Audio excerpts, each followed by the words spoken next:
Hi everybody, welcome to today's video class. In today's video session, I am going to start a new chapter from human physiology, that is locomotion and movements.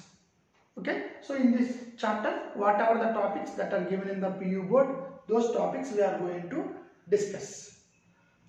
When it comes to the types of muscles tissues, in structural organization, we have already studied that there are three types of muscle tissues: skeletal muscles, smooth muscles and cardiac muscles. Okay, out of these three types of muscles, skeletal muscles play a very important role in the locomotion and movements. So before discussing how movements occurs, we need to discuss the structure of skeletal muscle. Okay, so structure of skeletal muscle. If you understand the structure of skeletal muscle, it is easy for you to understand how our muscles will contract and how our muscles will relax. Now let us discuss the structure of skeletal muscle. Now if we imagine that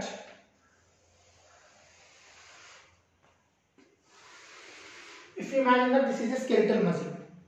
The skeletal muscle consists of many muscle bundles.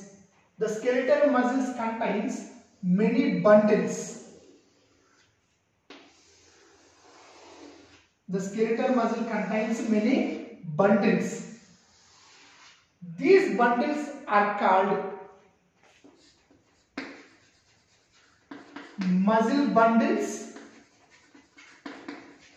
or fascicles.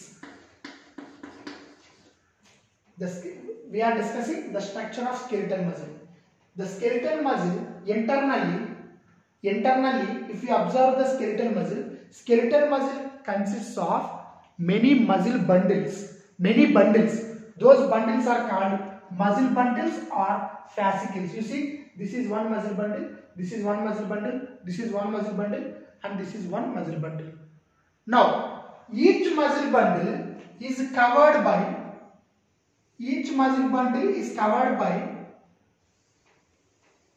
a connective tissue layer which is made up of collagen.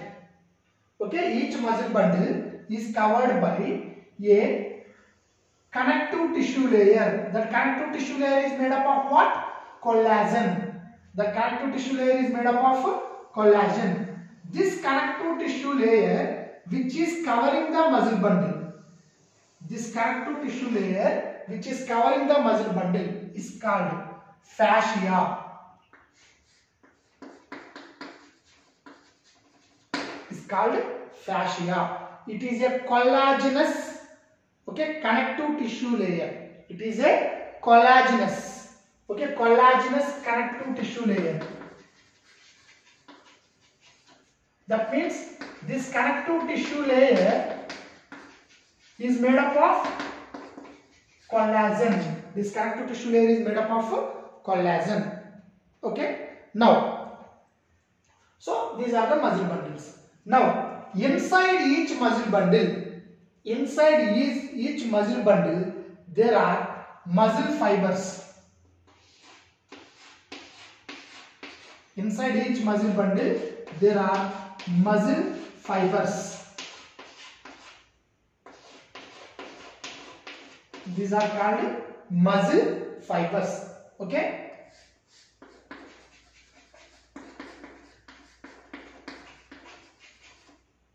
Muscle fibers. So don't be confused. Inside the skeletal muscle bundles will be there. Inside the muscle bundles, muscle fibers will be there. Inside the muscle bundle, muscle fibers will be there. Now, how this muscle fiber looks like? Let us see. So imagine this is the muscle bundle.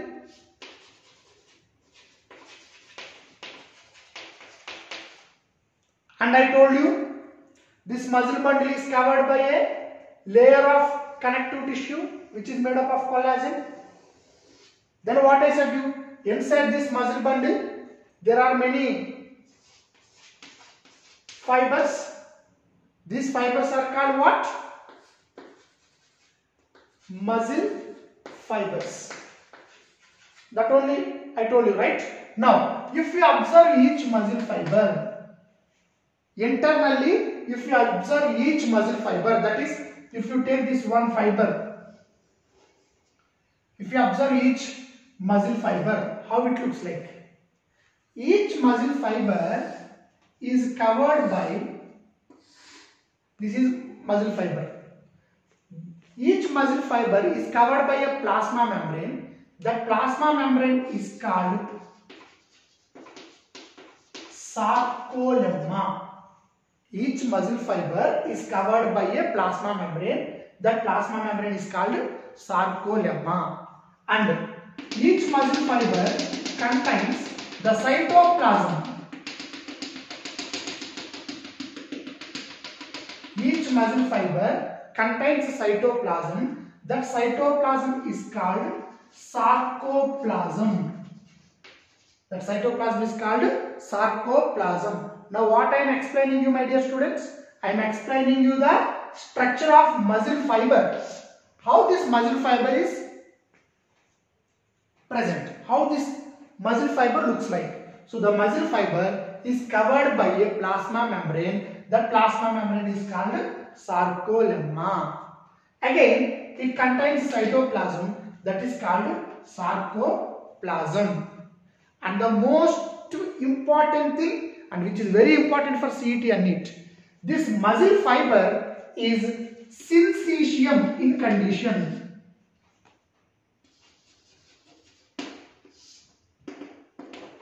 This muscle fiber is syncytium in condition. Syncytium means multinucleate condition.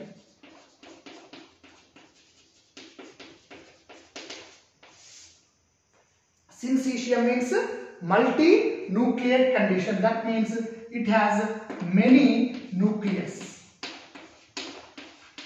It has many nucleus. So the muscle fiber is syncytium in condition. That means it is multinucleate in condition. It is made up of many nuclei.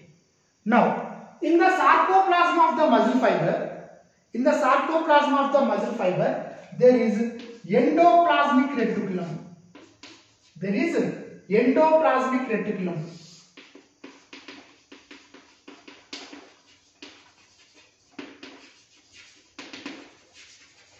In the sarcoplasm, there is endoplasmic reticulum. The endoplasmic reticulum, which is present in this muscle fiber, is also called as sarcoplasmic reticulum. Is also called as sarcoplasmic reticulum. And very important point is, this sarcoplasmic reticulum stores calcium ions. The sarcoplasmic reticulum stores what? Calcium ions. That's why the sarcoplasmic reticulum is also called as storehouse of calcium ions. Storehouse of calcium ions. Storehouse of calcium ions. Who is known as storehouse of calcium ions? Sarcoplasmic reticulum is called storehouse of calcium ions. So don't be confused, my dear students. In skeletal muscle bundle is present. In muscle bundle, muscle fibers are present, and it is the structure of muscle fiber. Skeletal muscle contains many bundles. Those bundles are called muscle bundles. In each muscle bundle, there are many muscle fibers. Each muscle fiber looks like this. It has a sarcolemma, it has sarcoplasm, it has many nuclei, it has endoplasmic reticulum called sarcoplasmic reticulum. And that sarcoplasmic reticulum is called storehouse of calcium ions. Understood? I think once again I will repeat. Skeletal muscle is made up of many bundles, muscle bundles. Muscle bundle is covered by a collagenous connective tissue layer, fascia. Inside the muscle bundle, there are many fibers called muscle fibers. Each muscle fiber has a plasma membrane called sarcolemma, has a cytoplasm called sarcoplasm, and this muscle fiber is syncytium in condition, that is multinucleate in condition. Then the sarcoplasm of this muscle fibers contains endoplasmic reticulum. Those endoplasmic reticulum are called sarcoplasmic reticulum. The speciality of this sarcoplasmic reticulum is it stores the calcium ions. That's why it is also called as storehouse of calcium ions. That's why sarcoplasmic reticulum is also called as a storehouse of calcium ions. I hope you understood. Now let us continue with the next point.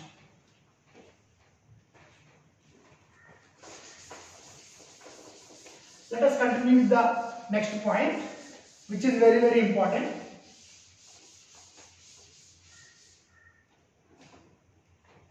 Now, this is muscle fiber. Now, in this muscle fiber, there are many parallelly arranged thread-like structures. In this muscle fiber only, there are many parallelly arranged thread-like structures. These parallelly arranged thread-like structures are called myofibrils. Inside the muscle fiber, there are many parallelly arranged thread-like structures. You see how many parts are present inside the muscle fiber. It has a sarcolemma, it has a sarcoplasm, it has many nuclei, it has sarcoplasmic reticulum. Apart from that, this muscle fibers has many parallelly arranged thread-like structures. Those many parallel arranged thread-like structures are called myofibrils. So, don't be confused. Now I will come from outside to inside. Skeletal muscle. Inside the skeletal muscle, muscle bundle. Inside the muscle bundle, muscle fiber. Inside the muscle fiber, muscle fibrils. Now, if you see the structure of each muscle fiber, each myofibril, how each myofibril looks like. Now let us see. If this is one myofibril, let us imagine this is one myofibril. This myofibril consists of alternatively arranged light and dark bands. This myofibril consists of alternatively arranged light and dark bands. That means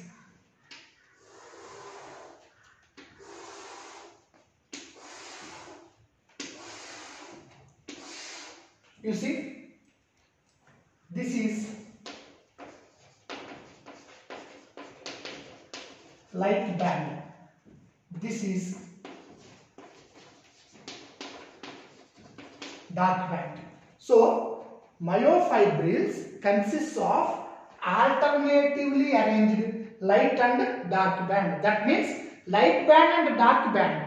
Light band and dark band, okay, are arranged alternatively, one after the other. Light band and dark band are arranged alternatively, one after the other. So this is called light band. Light band is also known as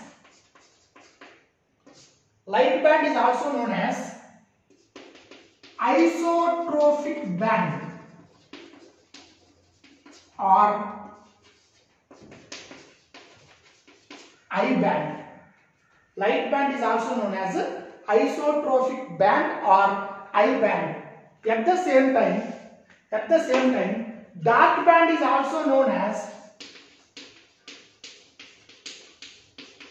anisotrophic band or A band. Dark band is also known as anisotrophic band or A band. So I hope you understood the point. Inside the muscle fibers, there are many parallelly arranged thread-like structures. Those parallelly arranged thread-like structures are called what? Myofibrils. If you observe the structure of myofibril, it looks like that, like this. Myofibril contains two bands, light band and dark band. And how these light band and dark band are present? This light and dark band are present alternatively, that is one after the other. Light band is also known as isotrophic band or I band, because isotrophic started with I, so I band. Dark band is also known as anisotropic band or A band. Okay. Now, in light band, this is very, very important. There is a contractile protein. In light band, there is a contractile protein. That protein helps in muscle contraction. That protein is known as actin filament. That protein is known as actin filament. Now, this actin filament is very thin. That's why it is also known as thin filament. As it is very thin, it is also known as a thin filament. At the same time, dark band contains one contractile protein. That contractile protein is known as myosin filament. That contractile protein is known as myosin filament. This myosin filament is also known as thick filament. This myosin filament is also known as thick filament. Okay, so thin filament, that is the actin protein, actin filament or thin filament is present in light band, and myosin or thick filament is present in dark band. Once again, I will repeat the points, my dear students. In the muscle fibers, there are many thread-like structures which are arranged parallelly. Those are called myofibrils. Now, if you look at each myofibril looks like this. It has two alternatively arranged bands.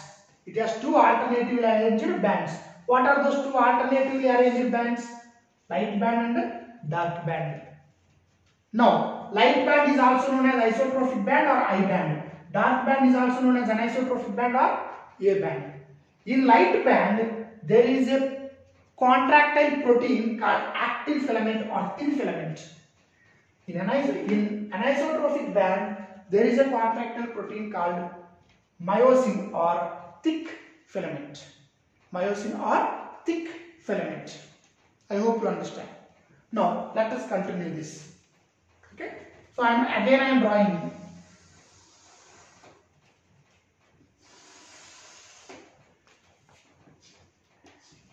Again I am drawing myofibril only. So you observe this very carefully. This is very, very important. Now,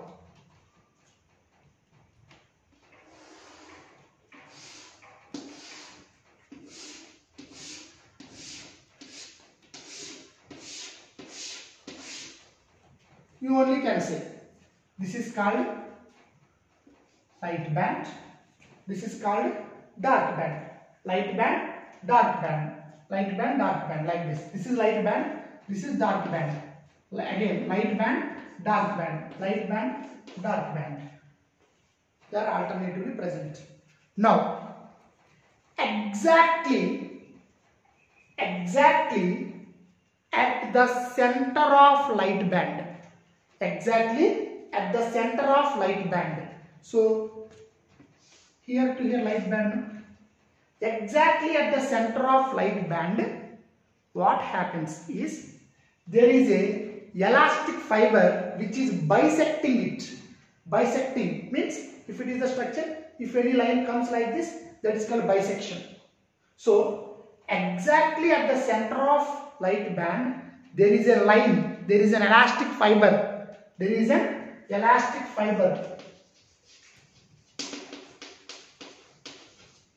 Bisecting it like this. Exactly at the center, there is an elastic fiber. There is a line bisecting it. You see, light band is present like this. The line is bisecting. Where that line is present? Exactly at the center of light band. So what I told you now? Exactly at the center of light band, there is an elastic fiber bisecting it. This line is known as Z line. This line is known as Z line. So this is Z line. So this will be Z line. This will be Z line. this will be Z line. So what I told you, exactly at the center of light band there is an elastic fiber bisecting it, that is called Z line. Then now you may get a doubt, sir, there is a line exactly at the center of light band. Is there any line at the center of dark band? Means yes, it is there. But before going to that, what is the function of this Z line? It will hold this light band very firmly. It will hold the light band very firmly. Firmly means strongly, tightly. Okay. Now, same point. Exactly at the center of dark band, there is a line bisecting it. Exactly at the center of dark band, there is a line bisecting it. This line is known as M line. So what is this line? M line. At the center of the light band, the line bisecting is called Z line. At the center of dark band, the line bisecting is called M line. Now, the distance between two Z lines. Remember, it's very important. The distance between two Z lines.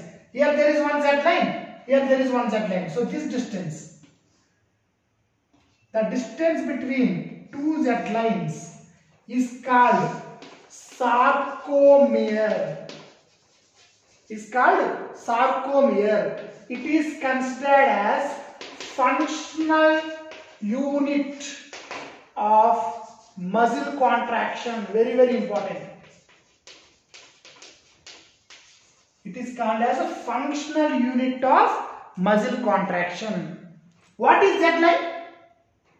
The line which is present at the center of light band. This is that line. This is that line. So the distance between the two Z lines, that means this distance. The distance between the two Z lines, okay, the gap between the two Z lines is known as sarcomere, which is known as functional unit of muscle contraction. You may get a doubt, sir, why it is called functional unit of muscle contraction? Means very simple. When we are contracting the muscle, the distance between the two Z lines will be reduced. Okay, the distance between the two Z lines will be reduced. This is Z line, this is Z line. Now the gap between the two Z lines is called sarcomere. It is called what? Functional unit of muscle contraction. Now why it is called functional unit of muscle contraction? Why? Because when we are contracting the muscle, this distance will reduce. When we are relaxing the muscle, this distance again it will increase. Understood? So very important. Once again I will repeat the point. The line which is bisecting at the center of light band is called Z line. The line which is bisecting the center of dark band is called M line. Now the distance between the two Z lines is called sarcomere, which is known as a functional unit of muscle contraction. Why? Because during the time of muscle contraction, this distance will be get reduced. Indirectly, if you observe very clearly, this is Z line, this is Z line. In between the two Z lines, who is there? Dark band is there. Correct or not? Z line, dark band. Z line, dark band. Are you clear? Understood? So, sarcomere is very important. So, sarcomere is nothing but what? The distance between the two Z lines. What is a Z line? The line which is present exactly at the center of light band. Okay. Now, another very important point. When our muscle is at rest, imagine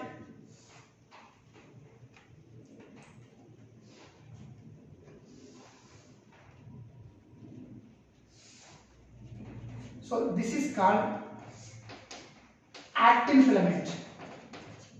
This is called myosin filament. I already told you, actin filament is present in light band, myosin filament is present in dark band. Actin filament, myosin filament. Again, what it will be? Again, it is actin only. Actin, myosin, actin, myosin.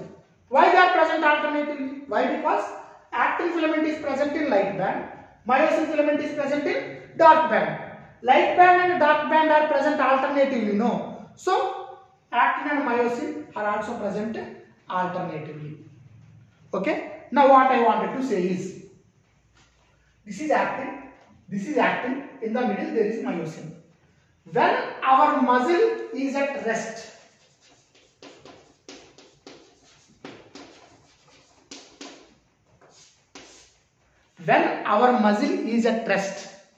the two actin filaments overlap myosin only at the ends. Overlap means if one structure is present on other structure, that is called overlap.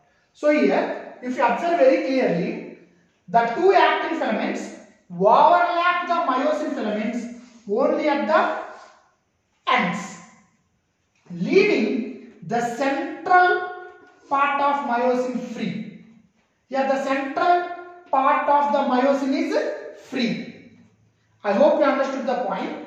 This situation arises when the muscle is at rest. What happened when the muscle is at rest? Look here. When the muscle is at rest, the two actin filaments, they overlap the myosin filament only at the ends, not completely. Because of that, the central part of the myosin is not overlapped. It is free. The central part of myosin, which is not overlapped by actin, the central part of the myosin, which is not overlapped by the actin, is known as H zone. Is known as H zone. But when we are contracting the muscle, we can't see this H zone. Why? Because the actin filaments completely overlaps myosin. Like this they will come. Okay, this is actin filament, this is actin filament. When we are contracting the muscle, two actin filaments completely overlaps myosin filament. But when the muscle is at rest, what will happen? The actin filament overlap the myosin only at the ends and leave the central part of myosin as a free region. The central part of myosin, which is not overlapped by actin, is known as a H zone.